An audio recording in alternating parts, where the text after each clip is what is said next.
Урматтуу бүгүнкү иш-чаранын катышуулары, урматтуу кесиптештер, мен алгач эле ушул иш-чаранын максатын айта кетүүнү, токтоло кетүүнү туура көрүп отурам.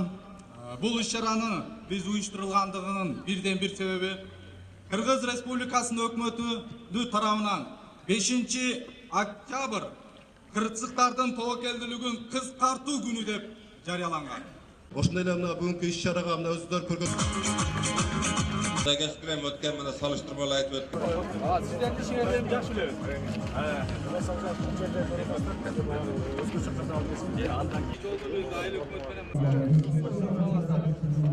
Автомашинабыз бар.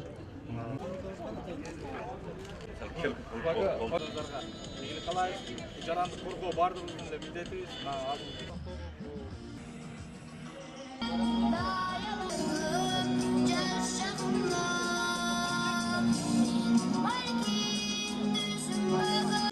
Бүгүнкү факт, бүгүнкү цифралар ошол боюнча бизде бир эле түштүк аймак эмес, республика боюнча биз мына 1 айлык жарыяладык. Мунун ичинде ар кандай иш-чараларыбыз бар.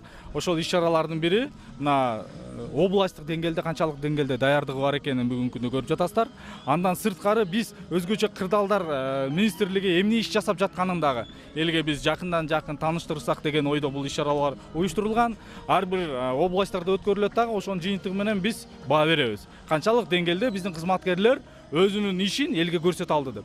Биз атайын ошон үчүн мындай дем алыш күндөргө койгонбуз, бирок кээ бир областтарда адамдын саны аз болуп атат, же болбосо элге жакшы жетпей атабы. Муну дагы бир жаштар комитети менен, аксакалдар комитети менен жана аялдар комитети менен биргеликте биз иш алып барышыбыз керек экен. Элди көбүрөөк чакырып, өзгөчө кырдаалдар министрлигинин кызматкерлери кандай иш алып барат жатканын биз элге чагылдыра бир жеткирели деген ойдо бул иш-чаралар өтүп жатат.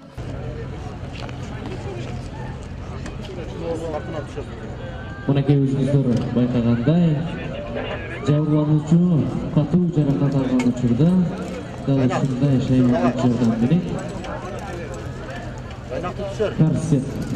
Окуучулар жардам көрсөтүп, биринчи жардам көрсөтүүгө аракеттесин.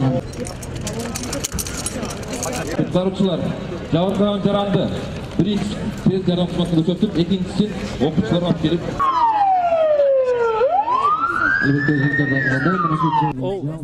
Булар жогорку баада баалаймын. Мындай жол ылгабастарды, машина бара албай турган, техника бара албай турган жерлерге барчу техникаларды, жана башка мындай таштарды кесчү, жыгачтарды кесчү, ташуучу, жана коргоочулар 3-этаждан адамдарды кантип түшүргөндөрүн көрдүк.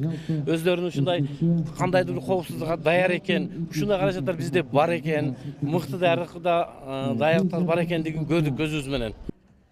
Акыркы номер бир азга саат алып кайтарсыз. Элдер бул жерде топтолуп, болуп өтүп аткан иш-чара бул кырсыктын жана табигый кырсыктардын болуп кала турган бир кесепеттерин алдын алуу боюнча иш-чаралардын бири да. Бул негизги бул аябай чоң, жакшы бир мазмундуу иш-чара деп эсептейбиз. Себеби дегенде бүт жаранды коргоонун кызматтары ушул жерде чогулуп отурат, бардыгы көрүп атасыздар. Анан элдер даярданып, кичинекейлерден мектептен баштап чоң мамлекеттик мекемелерге чейин, анан Кыргыз Республикасынын улуттук кызыл ай кому бул мамлекетке карата кошумча жардамчы уюм болгондон кийин ар дайым биз ушундай иш-чараларга катышып келебиз.